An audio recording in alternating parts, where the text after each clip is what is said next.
Halo, salam sejahtera. Perkenalkan nama saya Rifan Hadinata Surya dari kelas 11 MIA 6 dan nomor absen 34.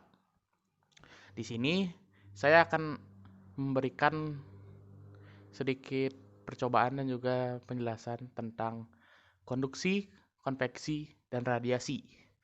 Nah, sebelum itu perlu kita ketahui apa sih sebenarnya konduksi, konveksi, dan radiasi itu.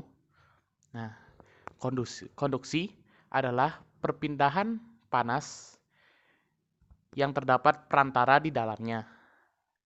Nah, konveksi juga adalah perpindahan panas yang dimana ada perantara di dalamnya, tetapi perantara itu juga ikut berpindah.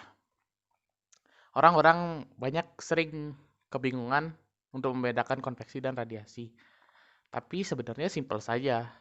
Kalau konduksi itu bendanya pasti akan tetap di tempatnya, tetapi konveksi itu bendanya pasti bakal berpindah gitu. Nah, yang ketiga itu ada radiasi.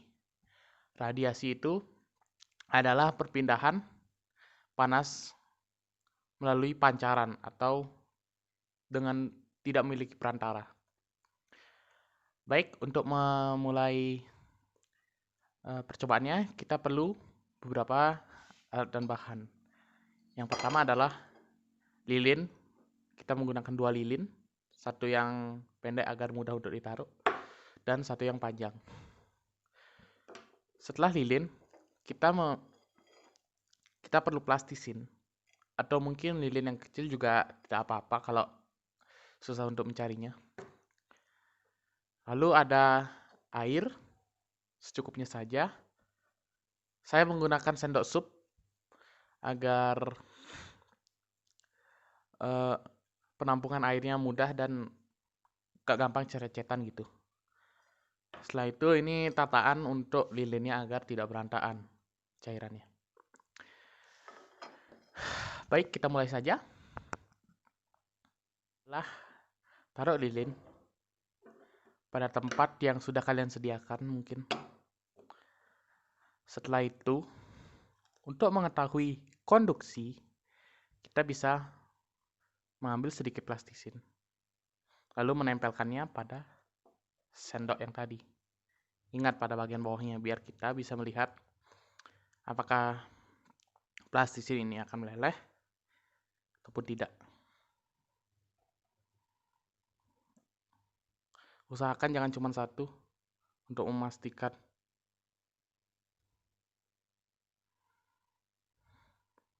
Oke. Nah, yang kedua adalah hidupkan api pada lilin, sumbunya, bakar sumbunya.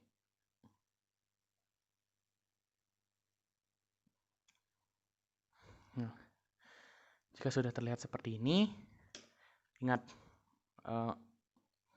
masukkan sedikit air di dalam sendok supnya. Tapi jangan sedikit-sedikit juga.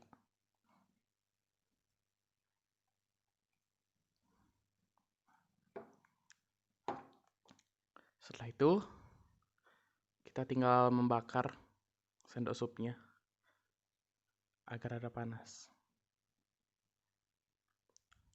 Nah, ingat ya, suhu antara sumber panas dan juga konduktor itu sangat berpengaruh dalam pengantaran panasnya. Semakin dekat suhu itu, pusat suhunya dengan konduktornya, maka panas yang dihasilkan juga semakin cepat membesarnya. Nah, ini mungkin memerlukan waktu yang sedikit lama.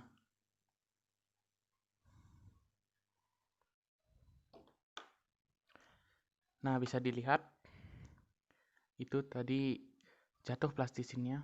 Nah, plastisinnya mulai mencair karena terjadi konduksi yang memindahkan panas dari api lilin ini pindah sampai gagang sendoknya hingga plastisin yang pertama bisa jatuh. Lebih tepatnya mencair dan jatuh. Nah, jika kalian lihat, ini airnya sudah mulai berbuih-buih, yang dimana itu melambangkan, itu memberi kita informasi bahwa air yang di dalam ini sudah mulai mendidih. Jadi itu termasuk konveksi, karena air itu saat dipanaskan kan dia itu air yang panas akan naik ke atas dan air yang dingin yang masih di atas akan turun ke bawah. Nah, jadi seperti itu. Baik, karena airnya sudah mendidih, kita sudahi saja. Ingat, berhati-hatilah saat menggunakan hal-hal yang panas. Jika kalian masih remaja, minta orang tua atau kakak kalian untuk mengawasinya. Lihatlah, plastisinnya sudah mulai lemas atau lembek karena panas. Nah, percobaan yang terakhir sekaligus yang ketiga adalah kita ambil batang lilin, bagian belakangnya, bagian pangkal batangnya, dan kita dekatkan ke api tapi tidak menyentuh apinya. Atau mungkin di atasnya juga bisa. Nah, ini adalah perpindahan panas melalui radiasi.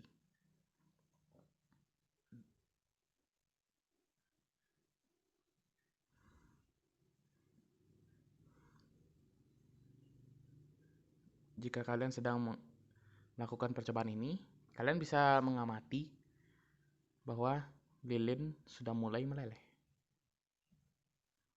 Nah, bisa kalian lihat lilinnya sudah mulai sedikit meleleh. Dan jika kalian rasakan, jika kalian dekatkan tangan kalian mendekat ke api, kalian akan merasakan hangat. Lihatlah, lilin sudah mulai meleleh.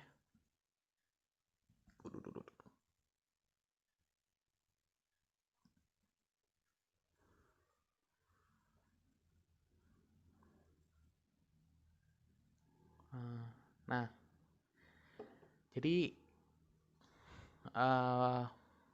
yang pertama yang mempengaruhi kecepatan berpindah panas itu, yang pertama adalah panas suhu dari sumber panasnya, yang kedua juga jarak yang digunakan.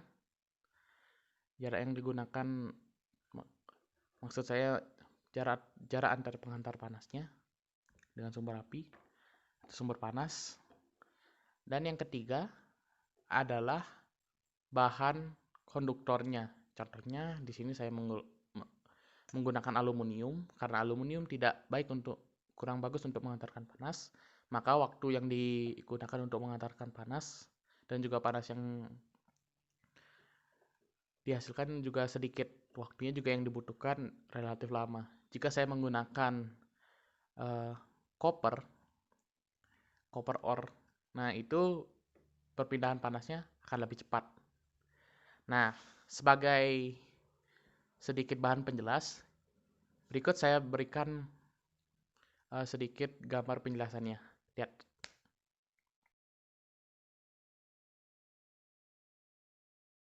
Nah, jika sudah, terima kasih bagi yang sudah menonton. Salam sejahtera, saya Rifan, pamit undur diri. Bye-bye, selamat mencoba.